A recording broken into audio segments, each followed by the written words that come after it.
ನಮಸ್ಕಾರ. ಭಾರತೀಯ ವೈದ್ಯಕೀಯ ಸಂಘ ಶಿವಮೊಗ್ಗ ಶಾಖೆಯ ಯೂಟ್ಯೂಬ್ ಚಾನೆಲ್ಗೆ ವೀಕ್ಷಕರಿಗೆಲ್ಲ ಸ್ವಾಗತ. ನಾನು ಡಾಕ್ಟರ್ ರವೀಶ್ KR ಅಧ್ಯಕ್ಷ ಹಾಗೂ ನನ್ನ ಜೊತೆಗೆ ಡಾಕ್ಟರ್ ಶುಭ್ರತಾ KS ಕಾರ್ಯದರ್ಶಿ ಈ ಯೂಟ್ಯೂಬ್ ಮಾಲಿಕೆಗೆ ತಮ್ಮೆಲ್ಲರನ್ನು ಆಹ್ವಾನಿಸುತ್ತಿದ್ದೇವೆ. 75 ವರ್ಷಗಳ ಇತಿಹಾಸವನ್ನು ಹೊಂದಿರುವ IMA ಶಿವಮೊಗ್ಗ ಶಾಖೆಯಲ್ಲಿ 600ಕ್ಕೂ ಹೆಚ್ಚು ಸದಸ್ಯರಿದ್ದಾರೆ. ಆರೋಗ್ಯಕರ ಸಮಾಜ ದೇಶದ ಆಸ್ತಿ. ಈ ನಿಟ್ಟಿನಲ್ಲಿ ವೈದ್ಯರ ಬಳಿಗೆ ಹೋಗಿ ಚಿಕಿತ್ಸೆ ತೆಗೆದುಕೊಳ್ಳುವುದು ಒಂದು ಕಡೆಯಾದರೆ, ಕಾಯಿಲೆಗಳು ಬರದಂತೆ ತಡೆಗಟ್ಟುವುದು, ಆರೋಗ್ಯಕರ ಜೀವನ ಶೈಲಿಯನ್ನು ಪಾಲಿಸುವುದು ಮತ್ತು ಆರೋಗ್ಯ ಅನಾರೋಗ್ಯದ ಬಗ್ಗೆ ಇರುವಂತಹ ತಪ್ಪು ಕಲ್ಪನೆಗಳನ್ನು ಹೋಗಲಾಡಿಸುವುದು ತುಂಬ ಮುಖ್ಯ.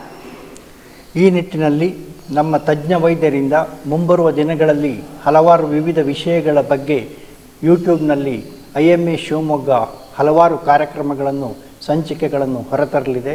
ಇದಕ್ಕೆ ತಮ್ಮೆಲ್ಲರ ಸಹಕಾರವನ್ನು ಬಯಸುತ್ತೇವೆ. ನಮ್ಮ ವಿಡಿಯೋಗಳನ್ನು ನೋಡಿ ಅರಿವನ್ನು ಹೆಚ್ಚಿಸಿಕೊಳ್ಳಿ. ಸ್ವಸ್ಥ ಆರೋಗ್ಯ ನಿಮ್ಮದಾಗಲಿ. ಈ ಕಾರ್ಯಕ್ರಮದ ಎಲ್ಲ ಸಂಚಿಕೆಗಳನ್ನು ತಾವೆಲ್ಲರೂ ವೀಕ್ಷಿಸಿ, ಲೈಕ್ ಮಾಡಿ, ಶೇರ್ ಮಾಡಿ ನಿಮ್ಮೆಲ್ಲರ ಸಹಕಾರವನ್ನು ಬಯಸುತ್ತೇವೆ. ನಮಸ್ಕಾರ.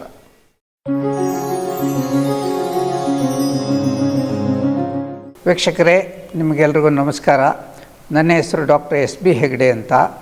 ನಾನು ಶಿವಮೊಗ್ಗದಲ್ಲಿ ಸಲಹಾ ವೈದ್ಯನಾಗಿ ಕೆಲಸ ಮಾಡ್ತಾಯಿದ್ದೀನಿ. ಇವತ್ತಿನ ದಿವಸ ಜನಸಾಮಾನ್ಯರಲ್ಲಿ ಇರುವ ಹೃದಯಾಘಾತ, ಸಕ್ಕರೆ ಕಾಯಿಲೆ ಮತ್ತು ಬ್ಲಡ್ ಪ್ರೆಷರಿನ ಕೆಲವೊಂದು ಕಪ್ಪು ಕಲ್ಪನೆ ಮತ್ತು ಅದರ ಮಹತ್ವವನ್ನು ನಿಮಗೆ ತಿಳಿಸ್ಬೇಕು ಅಂತ IMA ವತಿಯಿಂದ ನಾನಿಲ್ಲಿ ಇದ್ದೀನಿ.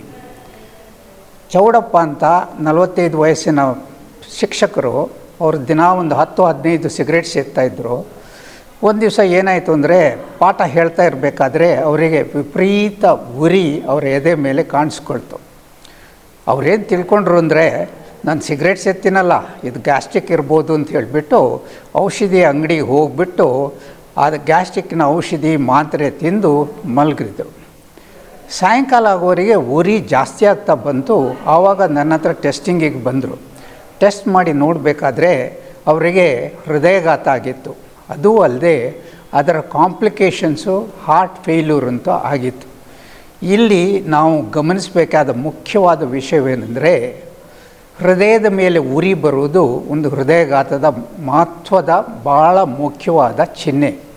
ಇದನ್ನು ನಾವು ಗ್ಯಾಸ್ಟ್ರಿಕ್ ಅಂತ ನಾವು ಪರಿಗಣಿಸಿ ಅದರಿಂದ ಅದು ಸುಮ್ಮನೆ ಇದ್ದು ತುಂಬ ತೊಡಕುಗಳಿಗೆ ಈಡಾಗ್ತೀವಿ. ಕೆಲವೊಂದು ಸಂದರ್ಭದಲ್ಲಿ ನಾವು ನಮ್ಮ ಜೀವಕ್ಕೂ ಅಪಾಯವಾಗುತ್ತದೆ. ಆದ್ದರಿಂದ ನಾವೆಲ್ಲರೂ ತಿಳ್ಕೊಬೇಕಾದ ವಿಷಯ ಏನೆಂದರೆ, ಈ ಥರದ ಚಿಹ್ನೆ ಕಾಣಿಸಿ ಬಂದಲ್ಲಿ ನಾವು ತಕ್ಷಣವೇ ವೈದ್ಯರ ಹತ್ರ ಹೋಗಿಬಿಟ್ಟು ಅದಕ್ಕೆ ಸಲಹೆಗಳನ್ನು, ಚಿಕಿತ್ಸೆಯನ್ನು ಮಾಡಿಕೊಂಡಲ್ಲಿ ನಮ್ಮ ಜೀವವನ್ನು ಉಳಿಸ್ಬೋದು, ಅಲ್ಲದೆ ಅದರಿಂದ ಆಗುವ ತೊಡಕುಗಳನ್ನು ನಾವು ನಿವಾರಿಸ್ಕೊಳ್ಬೋದು.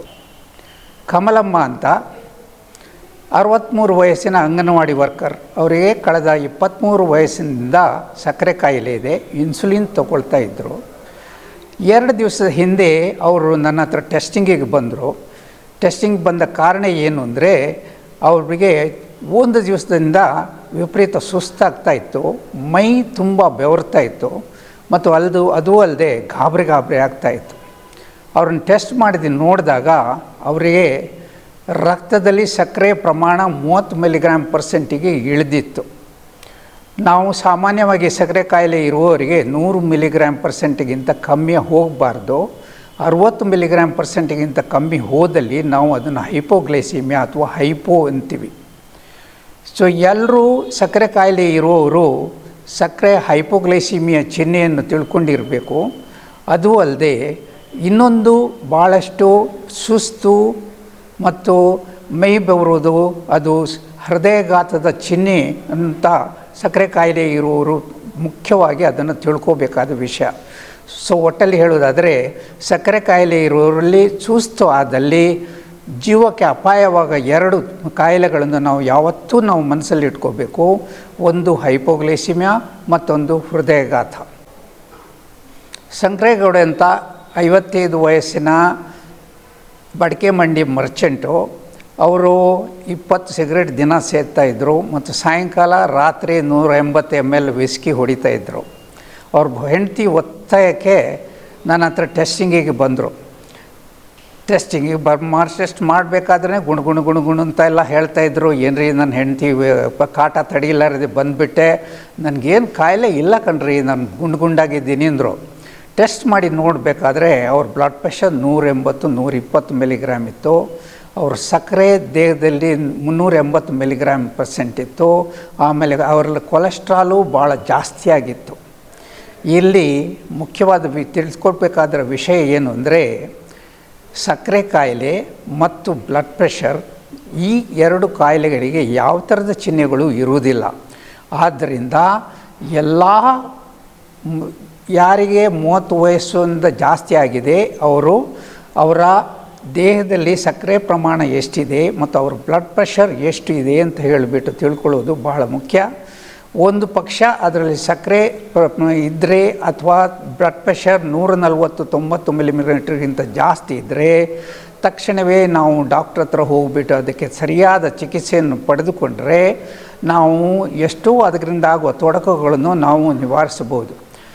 ಅದು ಅಲ್ಲದೆ ಸಕ್ಕರೆ ಕಾಯಿಲೆ ಮತ್ತು ಸಕ್ಕರೆ ಬ್ಲಡ್ ಪ್ರೆಷರ್ ಕಾಯಿಲೆ ಹೇಗೆ ಅಂದರೆ, ಅದು ಒಂದು ಗಂಡ ಹೆಂಡತಿ ಇದ್ದಾಗೆ. ಮೊದಲು ಸಕ್ಕರೆ ಕಾಯಿಲೆ ಬರ್ಬೋದು, ಆಮೇಲೆ ಸ್ವಲ್ಪ ವರ್ಷ ಆದಮೇಲೆ ಬ್ಲಡ್ ಪ್ರೆಷರ್ ಬಂದೇ ಬರುತ್ತೆ. ಅಥವಾ ಬ್ಲಡ್ ಪ್ರೆಷರ್ ಮೊದಲಿರ್ಬೋದು, ಸಕ್ಕರೆ ಕಾಯಿಲೆ ಆಮೇಲೆ ಬರುತ್ತೆ. ಸೊ ಆದ್ದರಿಂದ ಇದು ಎರಡನ್ನೂ ನಾವು ಯಾವಾಗಲೂ ನಾವು ಇದೆಯಾ ಅಂತ ನಾವು ಕೊನೆ ಪಕ್ಷ 6 ತಿಂಗಳಿಗೆ ನಾವು ಇದನ್ನು, ಅದು ನಮ್ಮ ಕುಟುಂಬದಲ್ಲಿ ಸಕ್ಕರೆ ಕಾಯಿಲೆ ಮತ್ತು ಬ್ಲಡ್ ಪ್ರೆಷರ್ ಇದ್ದಲ್ಲಿ ನಾವು ಯಾವತ್ತೂ ಈ ಇದನ್ನು ಬ್ಲಡ್ ಪ್ರೆಷರಿನ ಮತ್ತು ಸಕ್ಕರೆ ಕಾಯಿಲೆನ ಪರೀಕ್ಷೆಯನ್ನು ಮಾಡಿಸ್ಕೊಳ್ಬೇಕು. ನಮಸ್ಕಾರ.